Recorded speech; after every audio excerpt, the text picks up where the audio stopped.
my name is Paige. Welcome to my channel. So we are starting a new Clear My Shelves video, and this one I have been anticipating all year long. We are going to be reading the Bridgerton series.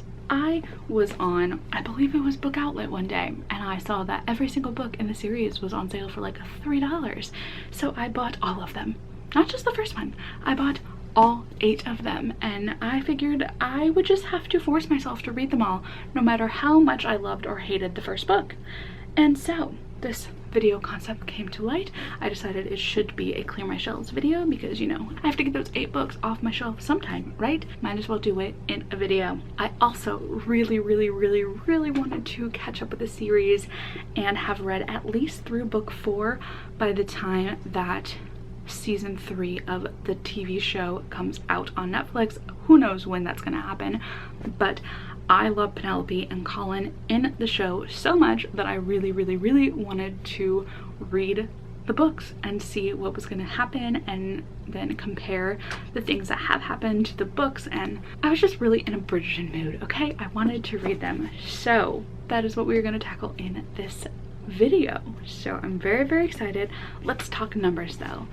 From my last Clear My Shelves video, we ended at 134 books, which is not anywhere near the 80 books that I would like to be at by the end of the year. And you know, it is September and I'm not anywhere closer to getting to that 80 goal.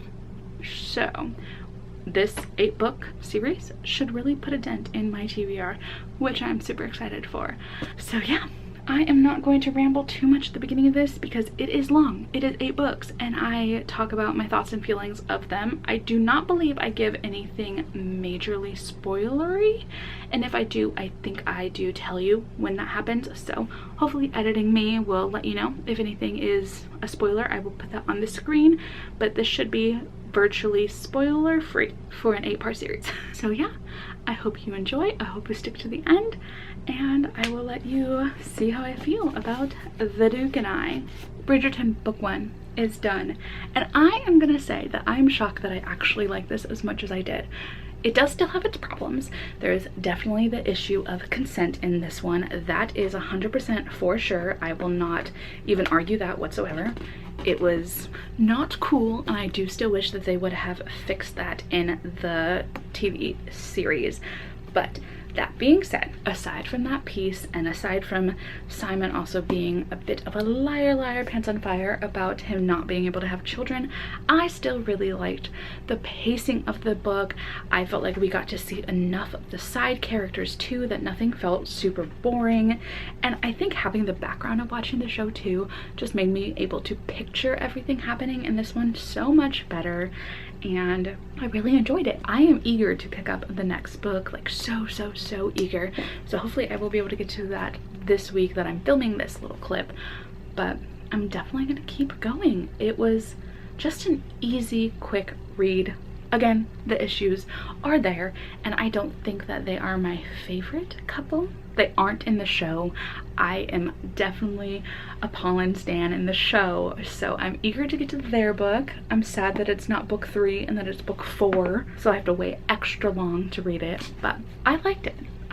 I gave it 4 stars. It was a fun, quick, easy time, and I can't wait to see Paulin in the series. That'll be exciting. So I will check in with you probably after I finish the next book, just because there's so many books in the series.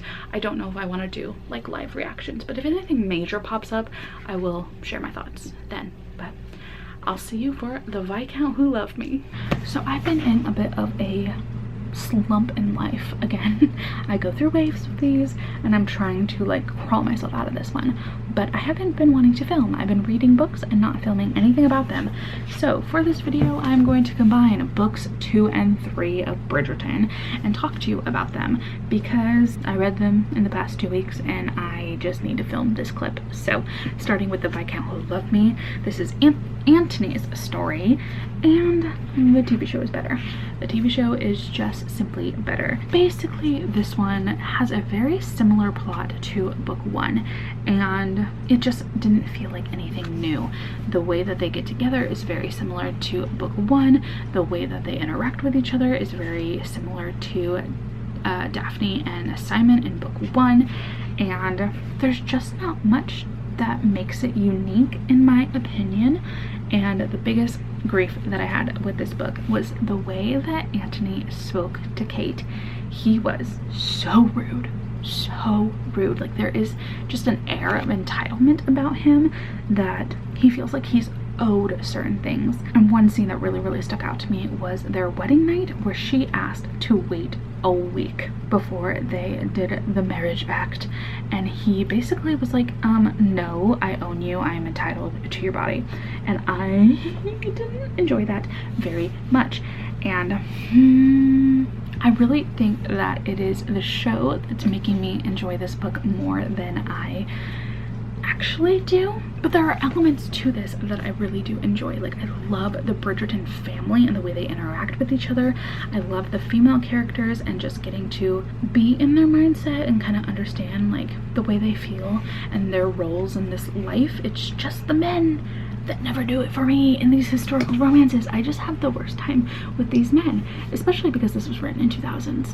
Like literally 2000, and maybe it was of its time, but this weird I will tell you how things are gonna go, I don't really know what consent is, I get what I want attitude that these men have just doesn't do it for me. But everything else about this book, this series, I am enjoying. The writing is fun, the humor is funny, these characters are interesting, just the men kind of suck. So I am actually getting more and more excited to be in a female Bridgerton book, because right now I have finished Benedict also, and now I'm currently reading Colin's book, and so after Colin I believe it's Eloise. And so I think that might be a bit of a difference. I just hope that the male love interests are just slightly better. I don't know. Colin so far I'm liking, but we are not here to talk about Colin. So I also finished An Offer from a Gentleman, which is Benedict's story, and this one I enjoy more. This one has like a plot similar to Cinderella, and our main female character Sophie is probably the best book character that I've read so far. I feel like she just had such a deep background and a very interesting background, and the things that she had gone through were really compelling. So I really enjoyed her story, really enjoyed seeing her get to have a life that she really wanted, which was really nice. Benedict, slightly better than Anthony, but not great still. He had some moments where his inner monologue would get so mad at Sophie that he would think something like, well, I don't actually want to hurt her, but like I could just tackle her to the ground right now, or like really random things that he would say and or do that just felt mildly abusive. And he also has the same issue with consent that Anthony does, where he just kind of believes that he's owed her body, and I get the ick from that majorly. So this so far has been my favorite, but these Bridgerton boys are just very entitled. They are very spoiled. They are very abrasive. So the Bridgerton boys are not my favorite, but I do love Violet. Violet Bridgerton is what's making me want to keep reading. I love the way she talks to her kids. I love the way that she cares about her kids. I love those really intensely sad moments where she thinks back about her marriage and how much she misses him. That's beautiful. So I don't know if there is a Violet's origin story book, but I would love to read it because it sounds very beautiful and precious, and Violet is wonderful. I am enjoying the series but not loving the series, you know. But like I said, I am currently reading Colin's book right now, which is the one I've been so excited about because I love Penelope. She is my favorite character, and right now she's still my favorite character, so I adore her. I like show Colin a lot better, but I'll let you know how I feel in a little bit.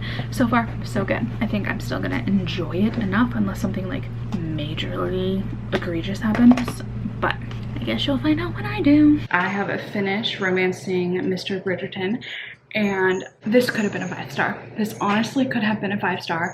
I was really enjoying it, except for Colin's temper. I think that Julia Quinn has a thing for men with anger issues. I'm not really sure, but in every single one of these books, the hero always tends to have some sort of really bad anger problems, and the way that she writes them is just really concerning. She has them, I think, in every single one of them. I can't remember with Simon, but at least Anthony, Benedict, and Colin so far have all had like vague thoughts of hurting their partner when they're angry. Like, I just want to shake her, or I want to do something, but I would never actually hurt her. Where it's like they're having these desires to hurt the women that they claim to love just because they're angry. And I feel like this is usually something that I wouldn't forgive, and I don't know why. Like, I'm still rating these books a little bit higher, so I'm kind of having like cognitive dissonance with these books, because I really loved Penelope in this book. I loved her backstory. It wasn't very like dramatic or anything. She didn't have anything major in her past. She's just been a wallflower, and that's just kind of her life, and she's accepted it. And I really related to that in some ways, because it's like I don't have any tragic backstory or anything, but sometimes I feel similarly to how she does. And she was just a very relatable character in my opinion, and I adore the Bridgerton family. Like I've said so far, I love how they interact with each other. I love their banter, their inside jokes that they have. I love Violet as a mother. She's just really wonderful. And I love the way that they reminisce about their father and how good of a man he was. And it just shocks me that we then get Anthony, Benedict, and Colin just being these like aggressive men who completely lash out and like lose their heads when they're mad. And it doesn't make any sense, especially with the way that Colin has been portrayed in the past few books. He's very just level-headed, easygoing, easy breezy, just loves to travel, and he's super charming and stuff. And yeah, people can have other sides to themselves, but I would have preferred it more if he was just a little bit more broody about the fact that he didn't have a life purpose like Anthony and Benedict, where he was just a little bit more gloomy. You know, like maybe he could have fallen into depressive episodes instead of lashing out in anger. I just hate angry men. There's been enough of that in my life that I don't want to read angry men. I just hate that so much. It's the one thing I can't stand in a person, and I don't want to read it in a character. So Colin was my least favorite part of this book. Everything else really worked for me. I liked Penelope and Lady Danbury and their like friendship that they formed in this one. I liked seeing the way that Penelope cared about her sisters and her mom despite the way that they treated her. I like that Eloise and Penelope got more time together in this, and the moments that Colin was sweet, some of his love proclamations were really beautiful, but his anger issues just made me not love him as much as I wish I could have.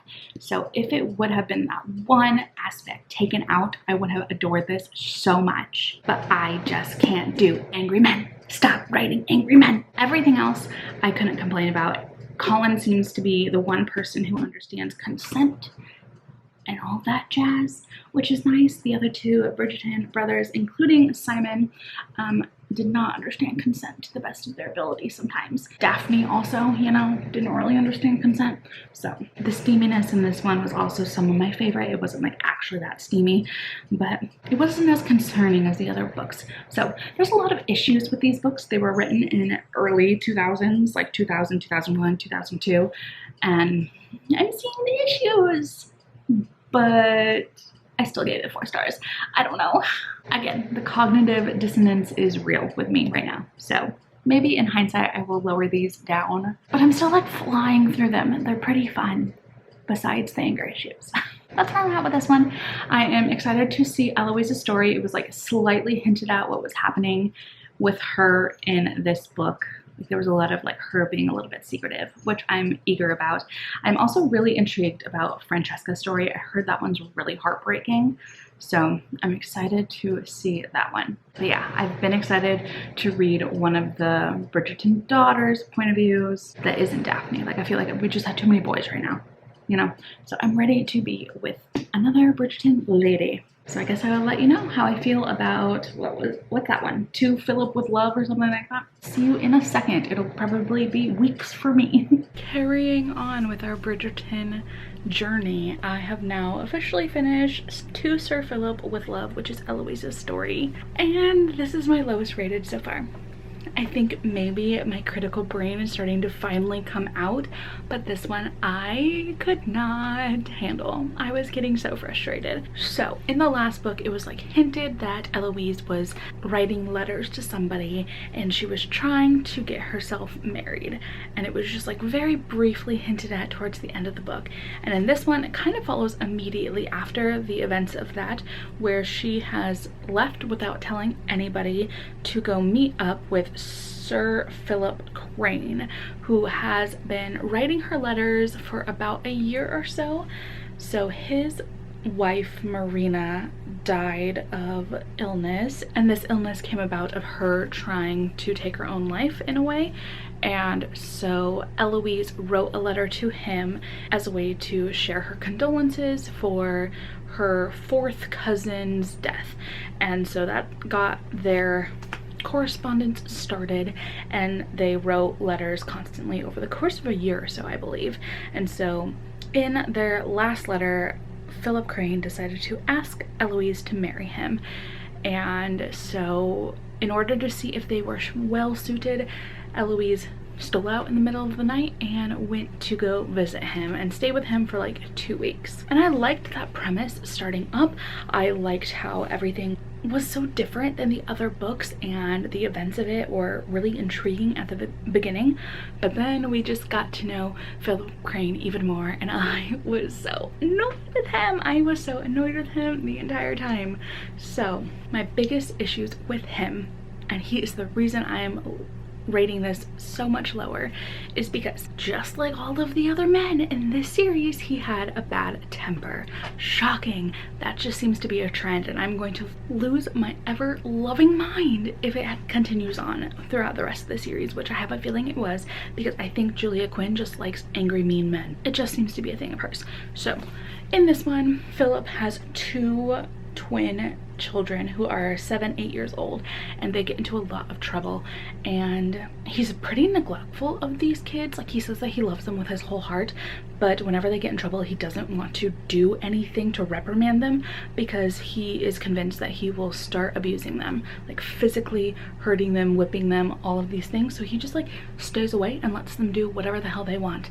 And this is like a constant thought that he has throughout the entire book, where he is just so convinced that he is going to like beat them to death.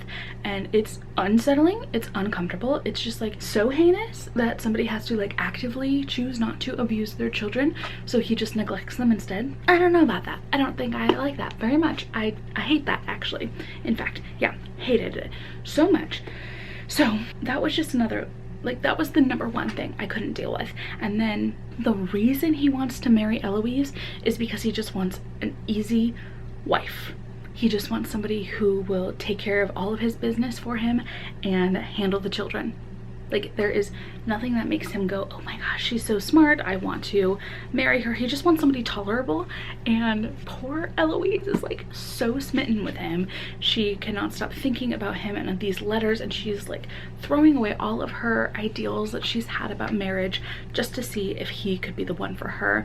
And she's saved all of his letters, and he doesn't save like any of them. So he is not sentimental about her whatsoever, and she's like head over heels, and he just wants a convenient wife. So that was strike #2 for him. And then the biggest strike of all was the way that he thought about his late wife Marina and her mental illness. So it's very, very heavily referenced that she had postpartum depression, and he completely blames her for all of it. He thinks that she didn't try to be happy. He thinks that the way that she decided to end her life was selfish, that she should have just chosen to live for the kids. And he references many times how he didn't love her and how he was kind of relieved that she was gone. and she was just seen as like a weakling for having this depression and not being able to live her life when she very clearly had no support system, did not have a husband who loved her whatsoever. And it was just so tragic to hear how her story was handled. So I am crossing my fingers and toes that the show will do her some justice and will not paint her in such a negative light and make her the bad guy for having a mental illness. It was so bad. It was so bad. I think I kind of like mentally settled on a 2.5 star and bumped it up to 3 on Goodreads, but like the more I think about it, the more I dislike it, because we didn't even have Violet in this one to really save us from all of the negativity that was happening in this one, where Violet was like my thread throughout the past 4 books. So I am so disappointed. This is my least favorite of the series so far.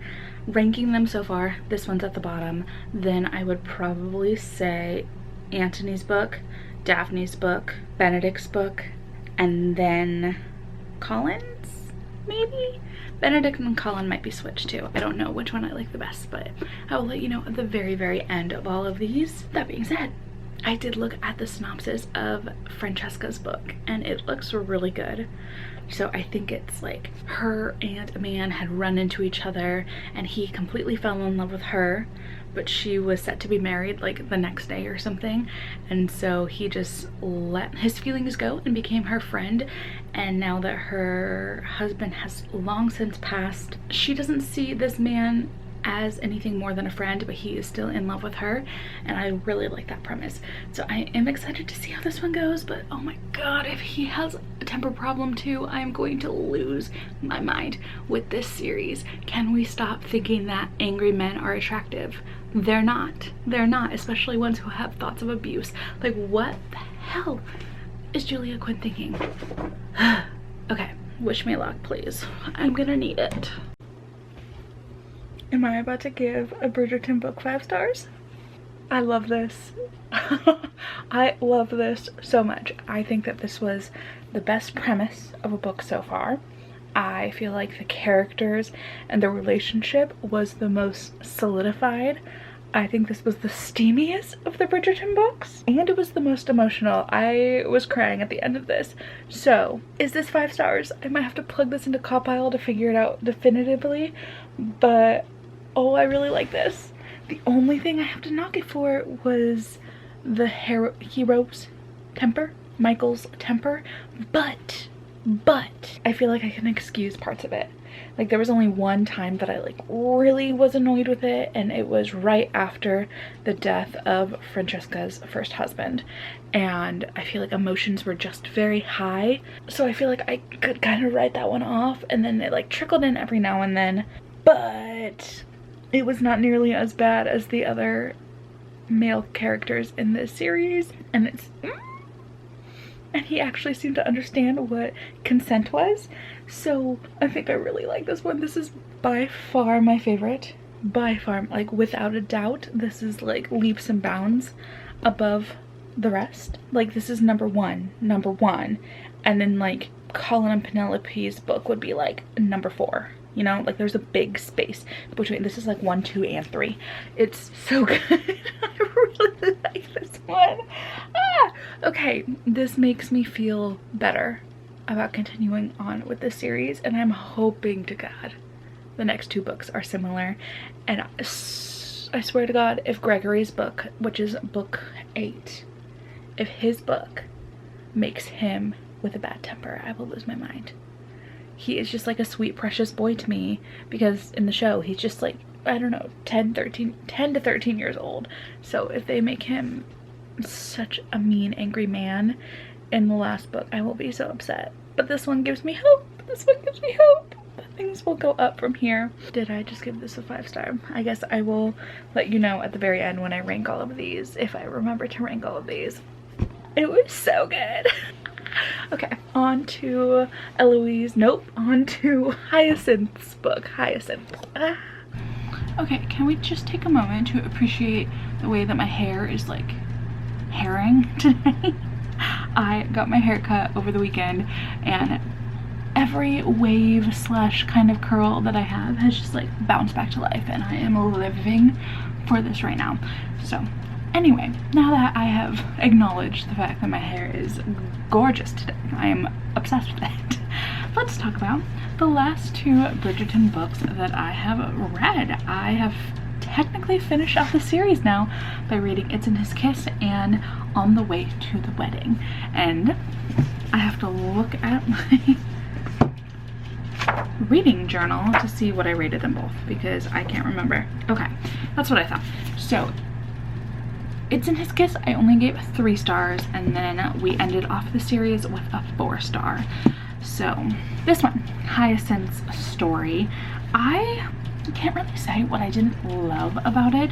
Just it felt very formulaic, and it didn't feel like it stepped out of anything or strayed away from too many of Julia Quinn's just typical plot points, character dynamics, and whatnot. Hyacinth is very similar to all of her sisters. She is the baby of this family though, so she's a little bit more naive, a little bit more childish in the way that she talks. She's definitely an adult in this, but she's just a little more annoying, I want to say. I just wasn't the biggest fan of the way that she's always in everybody's business. She never really listens to what anybody says, and I don't know, she just kind of got on my nerves a little bit, and it felt so weird reading her story and reading the like spicy scenes in this story later on, just because in my mind she's like 12 years old, even though in this she's like in her 20s. So it was just a little strange. I feel like she never really grew up, never really matured, which I didn't love. And then her love interest was not great like all the rest of these Bridgerton men. He just has a bit of a temper. He is known for his poor reputation around the town and how many girls he's been with, and I'm just like waiting for historical romance where the man is like super innocent and doesn't know what he's doing and falls in love with someone who's like on the same level as him when it comes to that stuff, or where she knows a little bit more, which would be just a little bit of a refreshing moment, you know? And I was really hoping that that would happen with Gregory's story, which is the final one, just because it says on the back that like he believes in true love. He really thinks that he's gonna find the love of his life and he'll just know it and it'll be love at first sight, and he's like really big on believing in love. But then there was a chapter where it mentioned that, well, he wasn't gonna live like a monk or something, and it was just like, why can't he just be innocent too? Why can't he find somebody that he is in love with and want to experience things with? Like, why do all of these men have to have the exact same history when it comes to the relationships with women in the past? Like, why do they all have to have more than one person that they have slept with before they meet their person? Like, why can't they experience that together, you know? I just feel like it would be nice to switch things up here and there. Like, there's no way that literally every single man in the entire universe has been with somebody before they got married. I don't know, it just made every male character feel the same. What I will say about Gregory though, he didn't have the Bridgerton temper, which was beautiful. I think there was only one moment where he got a little upset and he grabbed her by the wrist, which is like a thing that has happened in every single one of these books, and I hate it. I hate it. But it was also like kind of at a very intense moment, but I don't really forgive it either. So that knocked it down. I would say, I think I took a star off for that. And this one dragged on a little bit too much too, because the plot of this one was he falls in love at first sight with somebody, and this girl's best friend tries to like set them up a little bit more, make sure that they are going to fall in love, and the best friend ends up falling in love with Gregory along the way. So it was a pretty interesting plot, but things wrapped up around the halfway point on that, and then it just kind of devolved into something else. So it dragged, but Gregory was by far the kindest Bridgerton man in the series, so I liked it for that reason. The only thing I really have left is I am going through all of the second epilogues right now. I just have to listen to the second epilogue of this, and then I think there is an additional one that's like Violet's point of view, and I'm really worried that she's gonna be like old and dying in that, and I'm gonna cry because I really like Violet. She's my favorite character of the entire series besides Francesca. Francesca, amazing, wonderful, love her. And her second epilogue, perfection, but I'll talk about those in the next clip. So that is where I'm at. I have finished all of the books. I just need to finish those epilogues, and then we will wrap up this video. So I know it's probably been so freaking long. I feel like I've been filming this for 12 years, so we're almost there. Please stick with me just a little bit longer. And yeah, let's talk about those epilogues now. Okay, epilogues have been read. Let's quickly talk about them. The Duke and I. It's set kind of, I don't know, like 17 years post the end of this book, and it was okay. I feel like it was the first one that I read, and I didn't know what to expect going into them, and it gave away some spoilers, so I decided to, from there on, not read the epilogue with the story. So I didn't hate it, but I also feel like there was a bit of a plot hole that happened in this second epilogue, and I'm not sure if I'm just misremembering it, but it had to do with Lady Whistledown. So I'm uncertain about that one, but it was fine. It was a fine epilogue. It was cutesy, but I still don't love Simon very much, so I don't love Simon and Daphne's story very much, but that is what it is. Then when it came to The Viscount Who Loved Me, I literally don't remember any of this second epilogue, so I don't think it was an important one. Quickly flipping through, it just looks like they had another one of their Pall Mall games, and that was about it. It wasn't very exciting. It was just kind of funny and cutesy, so not my favorite of the epilogues, but still okay. This one's hard to say. For An Offer from a Gentleman. This one had a really fun epilogue. I do remember that I liked this one because it was kind of matchmaking one of the side characters in it, which was cutesy. So I enjoyed that one. For Colin and Penelope's epilogue, or second epilogue, it wasn't set in the future. It was actually set immediately after the events of their book that led into the middle-ish of Eloise's book. So it wasn't as exciting because you didn't get to see their life in the future. So wasn't my favorite. For me not liking Eloise's book, her second epilogue was really interesting because it's actually set in the point of view of one of their daughters, which was kind of cool. So I liked this epilogue more than I liked the actual book. When He Was Wicked's epilogue was the absolute best. It was just like so moving and touching, and I just really enjoy Francesca's story. This is the best book of the series. Hyacinth's second epilogue was silly. It kind of continued on one of the plot points that happened in the overall book, which was fun to like get that answer towards the end. So I did enjoy this epilogue. And then Gregory's second epilogue was very emotional. It was kind of scary in a way because it has to do with childbirth and whatnot, so that was a more emotional one than I expected.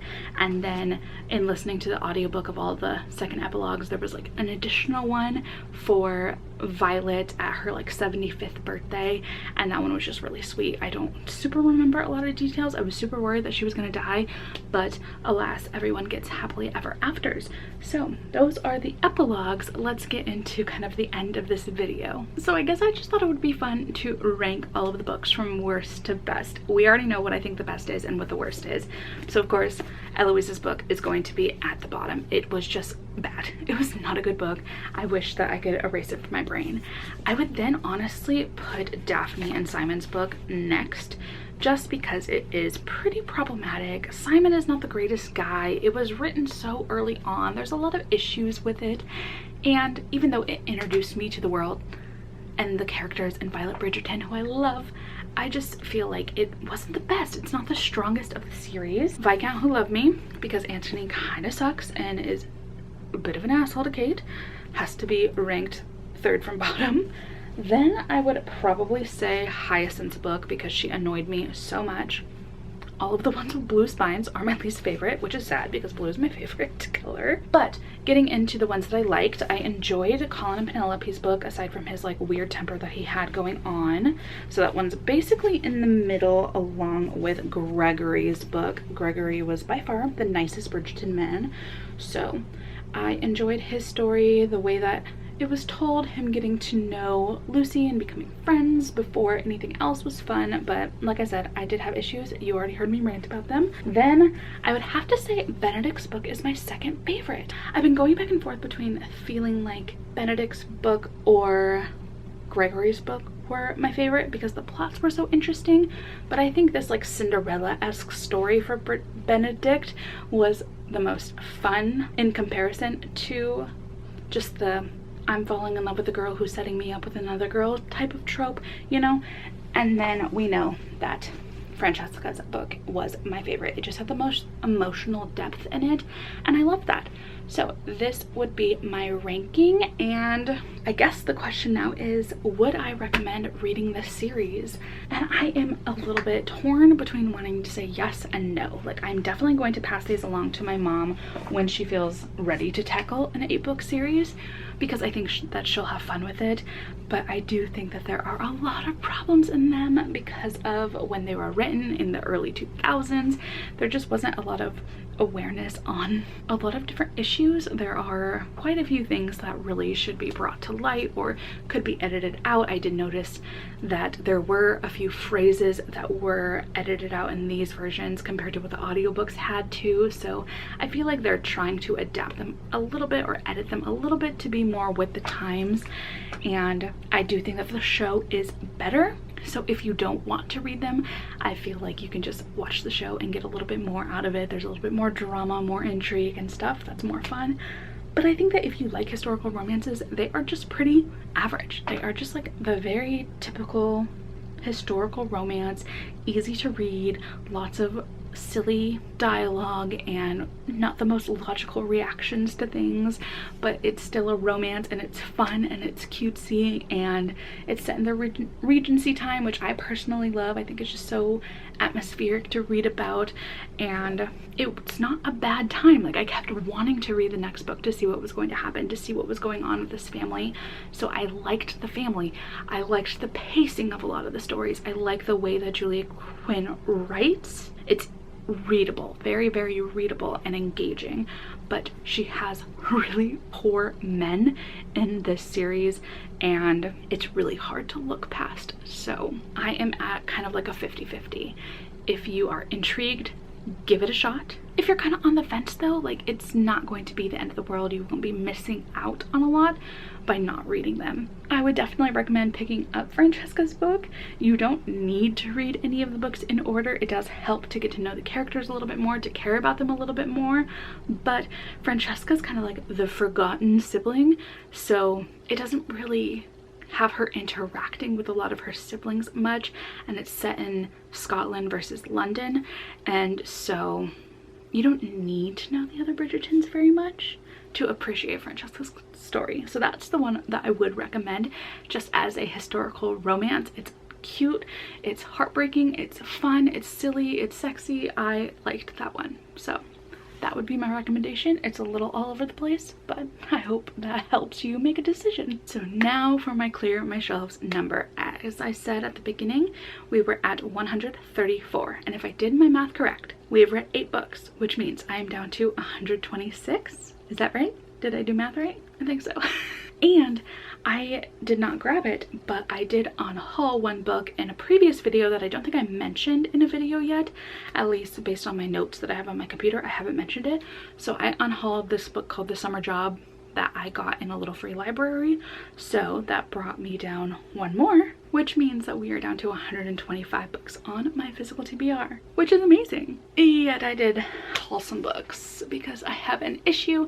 I wanted to go to a store and try it out. I haven't been to a half price books because I didn't think that there were any in Arizona. Found out that there were, and so I dragged my mom along and I got 3 books there, which were not the books that were on my list, but I did get Boyfriend Material because everyone says it's amazing and I've had it recommended to me so many times. I then got Love and Other Disasters because I saw Nat read it, and we know where this goes. When Nat reads something and likes it, I add it to my cart because she's amazing. And then I also got the Roughest Draft, which I've heard compared to Beach Read. So I got those at half-price books because I've never been, and I have to like buy something at a bookstore I've never been to, right? But because I didn't have what I needed, I did go to the bookstore near my house and I picked up The Haunting of Hill House, which will be in my, which already should be in my TBR. I think this is coming out after my October TBR, which I will link right there, but I needed that for my October reads. And I saw All Out was on their shelves, and I believe that this one was on sale. I already picked off the sticker, but I've had this on my wish list for a very long time because I saw Books and Lala read it and she really enjoyed it. So I wanted to give out like short stories a try. I almost bought the second or third one in this anthology series, but it was not on sale, so I did not. I refrained, but that does bump me back up in my numbers, and if my notes are correct, we are now back up to 132 books. I noticed that my math was a little bit wrong because I forgot to grab 2 books off my shelf that I was meant to haul, so I hauled 7 books, not just 5. My bad. On my TBR shelves.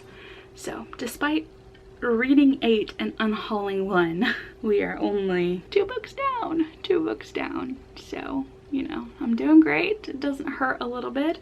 It does make me really want to hold out on buying any more books till the end of the year.